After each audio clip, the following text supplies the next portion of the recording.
mungkin salah satu kalangan tokoh masyarakat yang juga begitu diharapkan bisa menghadirkan kesejukan dalam politik atau kontestasi pilkada ini adalah tokoh-tokoh agama ya Pak Airlangga. Sementara kita tahu di Jawa Timur ini memang kehadiran dari tokoh agama masih begitu sangat meraih simpati dari publik di Jawa Timur juga. Sejauh ini yang Anda lihat bagaimana keterlibatan dari baik itu tokoh agama, tokoh adat, tokoh masyarakat ini untuk bisa mendorong terciptanya pemilu yang damai, sejuk, tapi bukan hanya itu, pemilu yang juga adil dan juga jujur. Bagaimana Pak Airlangga?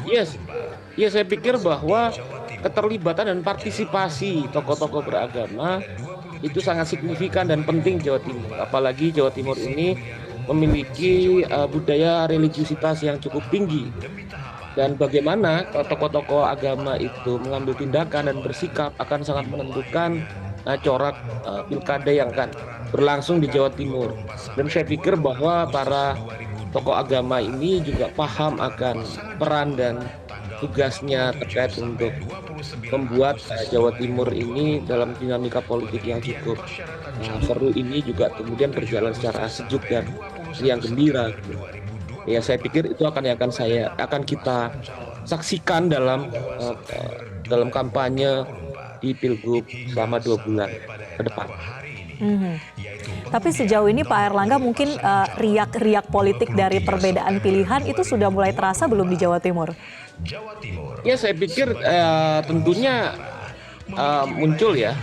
Artinya kemudian terkait dengan apalagi Pilgub kali ini waktunya tidak jauh gitu kan dari Pilpres kemarin gitu kan. Kemudian suasana kontestasi politik itu masih membekas dalam benak pendukung. Dan juga tapi kemudian di sisi yang lain bahwa masing-masing pihak yang bertarung dalam pilgub saat ini itu juga memiliki kapasitas politik, kredibilitas yang cukup baik, maka kemudian saya pikir akan lebih cair gitu. Meskipun kemudian engagement keterhubungan dengan pilpres kemarin cukup kuat, tapi juga kemudian ada otonomi di mana pemilih juga akan melihat kapasitas dari calon yang bersangkutan. Oke. Nah, dengan adanya situasi yang dibuat begitu ya untuk bisa meningkatkan partisipasi para pemilih juga pastinya Pak Airlangga, situasi kontestasi yang kondusif. Kalau melihat masyarakat Jawa Timur, ini mungkin cukup banyak juga yang merantau ke kota atau bahkan ke provinsi lain tepatnya. Apakah Anda melihat nanti ini akan cukup tinggi untuk partisipasi publik dalam Pilgub Jatim? Iya, saya pikir masih cukup tinggi ya. Artinya bahwa mereka yang merantau ini kan juga kemudian ada keterhubungan terkait dengan kemudian Jawa Timur. Dan tentunya di sini juga bahwa diskursus pilihan-pilihan politik itu akan menguat dalam Pilgub ke depan. Nah, di sini saya pikir bahwa suara partisipasi politik itu akan sangat ditentukan. Sumbangan terbesar adalah pada pemilih perempuan dan pada pemilih muda. Itu nanti akan menentukan suara partisipasi dalam pemilihan Pilgub. Oke, berarti memang datanya sejauh ini yang Anda miliki Pak Airlangga untuk mayoritas pemilih di Jawa Timur memang didominasi oleh pemilih perempuan dan pemilih muda ya? Apakah seperti itu Pak Airlangga? Iya, tidak saja dalam kuantitas tapi juga kemudian antusiasme pilihan. Kalau kita melihat dari ke belakang ya, dalam pilgub-pilgub sebelumnya itu menunjukkan terutama pemilih perempuan ini cukup tinggi gitu. Dan juga kemudian ada kesadaran politik bahwa kalangan muda itu terkait dengan berita-berita di dunia digital, di sosial media, di pemberitaan online gitu, yang mana kemudian membuat mereka dalam tanda petik terpapar cukup dalam proses politik yang tentu akan menentukan siapa yang akan dipilih dalam Pilgub 2024. Oke, apalagi mungkin ada semacam kedekatan begitu yang dirasakan oleh para emak-emak atau ibu-ibu di Jawa Timur mungkin dengan 3 paslon yang dari perempuan, begitu ya Pak Airlangga? Iya, betul. Apalagi memang engagement kedekatan ketiga figur itu cukup kuat gitu kan dengan konstituen para pemilih emak-emak tadi gitu kan. Dan Ya. bahkan para pemilih perempuan dan terutama emak-emak itu akan eh, menjadi kekuatan yang penting untuk mendulang suara. Mhm. Oke.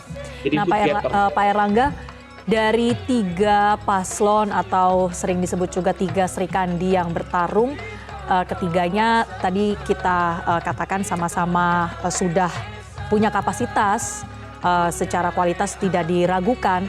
Tapi kira-kira apa yang bisa menjadi pembeda dari ketiganya ketika nanti mereka berkampanye, image yang dibangun ini kan harus ada yang lebih unggul begitu ya, atau ada perbedaan sehingga mencolok kelihatan gitu di publik.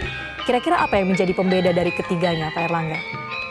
itu nanti kalau kita lihat ya bahwa masing-masing pihak dan khususnya kemudian pada figur Bu Risma dan Bu Kofifa itu relatif setara secara kapasitas. Nah itu nanti akan kita lihat bagaimana mereka kemudian menampilkan kemampuan mereka, social capital mereka, cultural capital mereka, terus kapasitas mereka secara etis, secara intelektual, gitu kan, secara teknokratis. Itu nanti yang akan menentukan beda sehingga kemudian dalam konteks relatif komplitnya kemampuan dari para kandidat ini kita akan sangat akan melihat tentang bagaimana mereka bisa menampilkan dirinya. Dan di sisi yang lain juga kita melihat bahwa yang saat ini relatif masih belum sepopuler dari Bu Kofifa dan Bu Risma, Mbak Lulu juga memiliki kapasitas yang kuat. Ini juga punya potensi menjadi kuda hitam di antara pertarungan antara figur-figur yang ada nanti. Ya, ada potensi kuda hitam begitu ya yang muncul menurut Pak Erlangga. Baik Pak Erlangga, tentu kita harapkan Pilgub di Jawa Timur ataupun di kota, kabupaten di seluruh Jawa Timur ini bisa berjalan dengan lancar, tentunya dengan jujur dan adil sesuai dengan asas pemilu dan juga politik riang gembira ya yang tadi kita sempat bahas. Terima kasih Pak Airlangga Pribadi Kusman sudah bergabung bersama kami di Breaking News Metro TV untuk hari ini. Terima kasih Pak. Jelajahi cara baru mendapatkan informasi. Download Metro TV Extend sekarang.